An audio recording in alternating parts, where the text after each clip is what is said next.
전세 사고가 다시 늘어나는 거, 이제 2월, 4월, 5월, 6월 이렇게 줄다가 이제 다시 올라오고 있습니다. 월에 여전히 4천억, 5천억 한다는 거 아닙니까? 월에 4천억씩 하면은 연에 5조 원 하는 거예요. 연에 5조 원 사고를 하고 있습니다.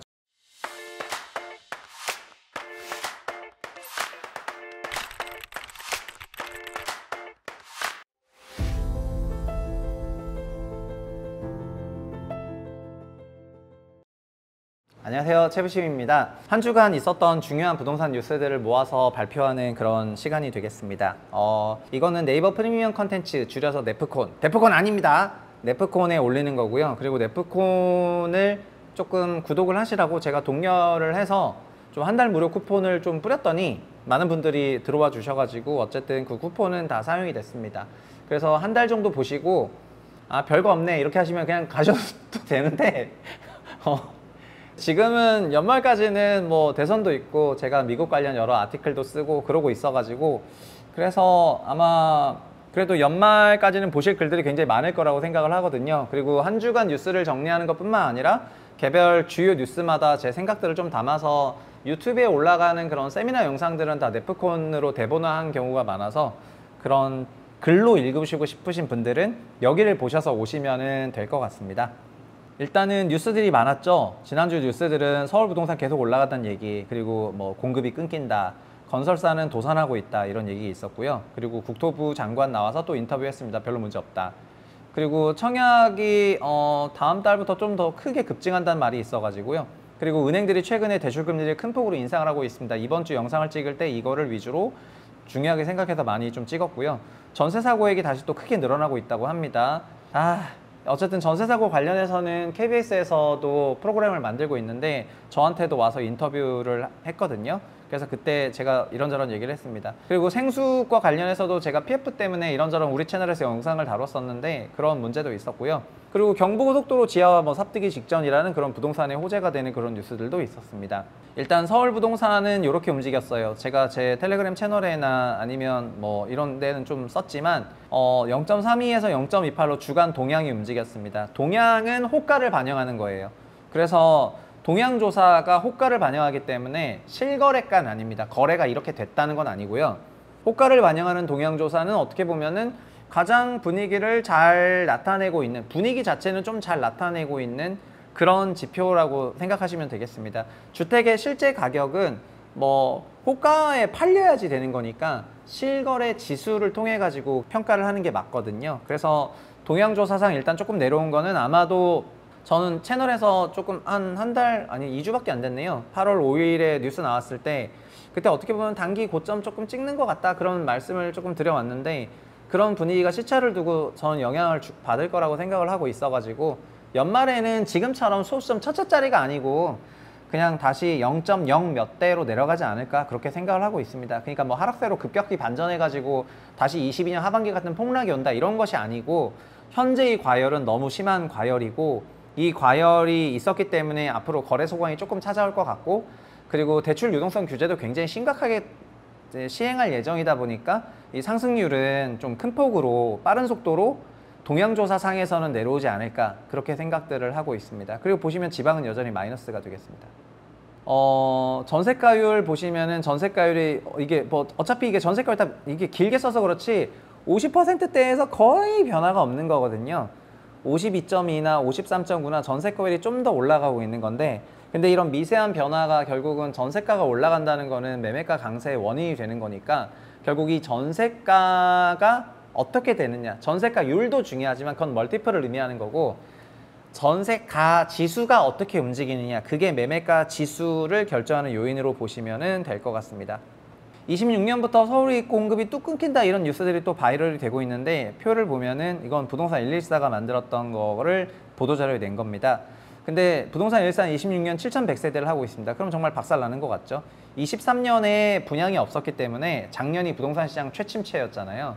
작년에 분양이 없었기 때문에 3년 지난 26년에 공급이 없다, 이것이 정설입니다. 그래서 26년에는 분양이 없을 것 같아요. 그런데 부동산 114의 그 입주량 산정하는 방식이 뭐냐면은 입주자 공고에 기반을 하고 있습니다. 그 얘기는 뭐냐면 현재 서울에서 선택하는 후분양 방식은 다 빠져요. 그러니까 지금 만약에 착공을 다 들어갔어요. 착공을 들어갔는데 준공 임박해서 1년 전에 후분양할 겁니다. 그러면은 그 물량들은 지금 다 빠져 있습니다. 그래서 입주량을 계산할 때는 부동산 114 자료를 보시는 게 조금 부정확해요.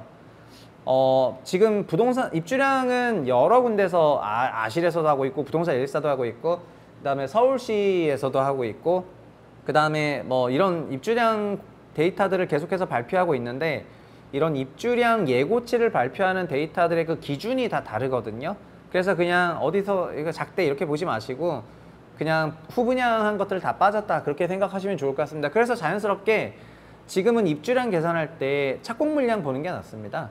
그 3년 전 착공 물량 보는 게 훨씬 더 낫다 이렇게 말씀드리겠습니다. 26년에 입주 감소가 없다 이 얘기가 아니라 너무 과소 계상되고 있기 때문에 그 부분을 좀 조심하자. 그리고 최근 건설사들이 도산하거나 그리고 돈을 못 주는 건설사가 많아지고 있다고 합니다. 주식시장에서도 삼부토건이 월급을 미루고 막 이런 게 나오면서 지금 주가가 큰 폭으로 하락하고 뭐 이런 게 있었는데 근데 24년 도급순위 기준으로 작년의 경우에는 부동산이 더 안 좋았던 작년은 10대 건설사 한 개만 하도급을 60일 이상 연체해서 줬는데 지금은 10대 건설사 6개가 하도급금을 60일 이상 연체해서 주고 있습니다. 그럼 하도급금을 60일 이상 연체받은 회사들은 그 현금을 어떻게 메워야 될까요? 여러분들이 만약에 2달치 월급을 못 받았다 생각하면은 집에 현금 흐름이 꼬이게 되는데요. 그럼 현금 흐름이 꼬이니까 자연스럽게 필요한 현금 흐름으로 인해 가지고 대출을 받아야 되거든요. 월급은 이제 받을 예정이고 그러나 대형 건설사들도 이렇게 장기 지급기를 좀 길게 주고 있다는 거는 대형 건설사들도 현금 흐름이 안 좋아진다는 건데요. 사실 건설사들 현금 흐름은 그 지난 7년 동안 돈을 그렇게 많이 벌었는데 어디다 썼냐면은 대부분 다 국내 정비사업 조합원들에게 대출해주는 형태로 썼습니다. 조합 대여금이 회사별로 수조 원씩이에요. 보통 2조 원에서 3조 원대를 차지하고 있습니다. 코로나 전에는 1조 원대 뭐였어요. 그래서 조합원 대여 자금이 폭발적으로 늘어났고 장기적으로 이 조합원 대여 자금들이 사업화되는 과정에서 그 해당 사업장을 수주하게 되는 이제 그런 이벤트들이 발생을 하게 되는데 근데 그런 미래를 두고 지금 회수를 한 건 이제 투자를 한 건데 너무 오래 걸릴 일에 너무 많은 돈을 투자를 하고 있기 때문에 그러니까 우리나라는 정비사업이 건설사 없으면 아예 안 들어간다 이렇게 생각하면 되실 것 같고요. 정비사업이 지금 지방 같은 경우에나 아니면 그러니까 비수도권 전반적인 정비사업은 건설사들이 대여금이라든가 이런 부분에서 불안을 많이 느끼니까 거의 안 하고 있어서 지금 거의 준 막혀 있는 상태죠. 서울도 핵심지들만 정비사업지가 잘 돌아가요. 사이트가 작으면 또 안 돼요. 대형 사업지만 잘 돌아가거든요. 이제 회수를 해야 되는 입장에서. 이런 문제 때문에 2018년부터 소규모 정비법이라는 걸 만들어 가지고 부동산 신탁회사를 부동산 정비사업에 진입할 수 있다고 했는데 서울시는 저는 지금 서울시 정책은 진짜 어마어마하게 비판받아야 된다고 생각하는데요. 그렇게 쪼개놓은 소규모 정비사업들을 다시 모아서 모아 가지고 대규모 정비사업인 모아 타운 사업으로 만들었습니다. 그러니까 소규모 정비사업 하라고 만들어준 소규모 정비법을 법에 있는 규정을 약간 응용해 가지고 그 여러 블럭들 다 모아서 하면 되는 거 아니에요? 그래서 개별 모아주택만 하라고 했는데 모아주택 하나 하면은 20, 30가구가 만들어지니까 그거 10개, 220개 다 모아가지고 600세대, 700세대짜리 그냥 모아 타운을 하자 이렇게 만들어버려서 주택 재개발 사업처럼 만들어버렸습니다. 그러니까 이 법은 주택 재개발로 안 되는 사업지 하라고 소규모 정비하라고 하는 건데 다시 대규모 정비를 가겠다고 하는 서울시는 뭔 생각으로 이런 정책들을 쓰는 건지 모르겠지만 서울시 정비 사업이 늦어지고 있는 것들은 여러 배경들이 있습니다. 근데 서울시에서 인허가 늦게 준다 이런 것이 아니고요. 그러니까 스스로 주택 공급 물량을 억제고 있는 게 서울시입니다. 진짜 서울시 욕 많이 먹어야 돼요. 자, 그리고 미분양 주택들 줄어들 기미가 없죠. 근데 국토부에서는 이런 전반적인 상황에서도 불구하고 공급이 그렇게 크게 부족하진 않다. 이렇게 얘기를 했고요. 약간 적정 아파트 비아파트 합쳐가지고 한 7만 가구 들어와야 되는 것 같은데 그래서 비아파트 쪽 지금은 공급 계획을 세워놨으니까 이런 말을 했죠. 근데 국토부 장관은 이미 말실수를 여러 차례 했습니다. 7월 초에도 주택시장 과열이 길게 이어지지 않는다 말을 하자마자 소수점 첫째 자리로 숫자까지 바꿔가지고 0.2대로 올라갔고 그리고 전세 사기와 관련해서도 덜렁덜렁 계약한다 이런 말을 했거든요. 그래서 지금 국토부 장관의 입지가 많이 위축이 되어 있는 것 같습니다. 어쨌든 어디 나가서 무슨 말을 하면 계속 말실수가 있으니까 이제 위축될 수밖에 없고, 상황도 지금 충분히 통제하고 있지 못하다는 그런 인식들이 시장에서 갔다 보니까 이제 그런 게 좀 생기지 않았나 싶습니다. 시장에서는 주택 공급 부족에 대해서 굉장히 우려를 많이 하고 있고요. 그래서 아마 주택 공급이 부족하지 않다는 거를 보여주려면은 어떤 데이터들이 나와야지 될 것 같습니다. 근데 이런 발언 정도로 해소가 안 될 것 같고요. 장기적인 인구 가구 추계에 따라서 그런 데이터들이 나와줘야 돼. 근데 지금 이것도 아직도 발표를 안 했어. 중장기 주택 수급 계획도 아직 발표를 안 했습니다. 제가 진짜 이런 얘기를 할 때마다 스트레스가 올라가면서 좀 톤이 높아지는 경향이 있는데 조금 이해해 주셨으면 좋겠습니다. 원래 우리나라에는 적정주택이 얼마 정도 필요하고 10년간 어느 정도 좀 있어야 될 거고, 그 아래 편차가 어느 정도 되니까 이 정도 인허가 되면은 좀 부족할 것 같다, 안 부족할 것 같다라는 전반적인 그 게이지가 하나가 있는데 그게 없어졌어요. 그래서 지금은 그냥 모르겠습니다. 백미러를 보고 운전하고 있는 중이야, 주택시장은. 그런 생각이라고 보시면 될 것 같습니다. 청약은 최근 들어서 경쟁률이 엄청나게 높아졌고, 그래서 청약의 경쟁률이 높아지는 거는 대부분 다 분양가 상한제 청약이다, 이렇게 보시면 될 것 같고요. 그리고 분양 물량이 그래서 추석 이후에 상당히 많아질 것 같습니다. 그러나 추석 이후 분양 물량에 대해서 가계대출 규제가 시행이 되면서 분양이 늘어나고 있으니까 성과가 좋겠느냐, 그건 또 잘 모르겠네요. 그래서 좀 지켜봐야지 될 것 같습니다. 최근 은행들이 금리 인상하는 거는 영상으로 했으니까 넘어가도록 하겠고요. 그리고 전세 사고가 다시 늘어나는 거, 이제 2월, 4월, 5월, 6월 이렇게 줄다가 이제 다시 올라오고 있습니다. 월에 여전히 4천억, 5천억 한다는 거 아닙니까? 월에 4천원씩 하면은 연에 5조 원 하는 거예요. 연에 5조 원 사고를 하고 있습니다. 저한테 5조 원을 주시면은 자동 청약 시스템, 그 다음에 그러니까 전세 사기와 관련해서 그냥 임대차 계약서 스캔하면은 그 스캔한 임대차에 있는 정보를 자동으로 입력한 다음에 이 임대인의 모든 신용 데이터들을 알아서 다 조회한 다음에, 이거는 그 김인만 그 실장님이 제안하신 건데, 알아서 다 조회한 다음에 이 임대차 계약에 하자가 있다 없다 라는 거를 자동으로 알려주는 어플. 그러니까 사진 한 방 찍으면은 다 알려주는 어플. 내가 막 임대인의 세금 체납을 봐야 되고 이런 게 아니라 그냥 원샷으로 찍어서 다 하는 어플.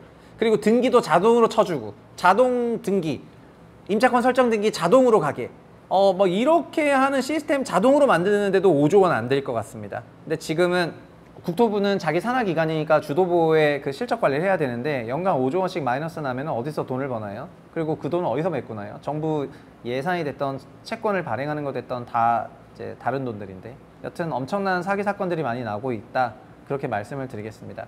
그리고 생수과 관련해서 마곡에 있는 롯데캐슬 르웨스트가 오피스텔 용도 변경이 가능해진 그런 상태가 됐죠.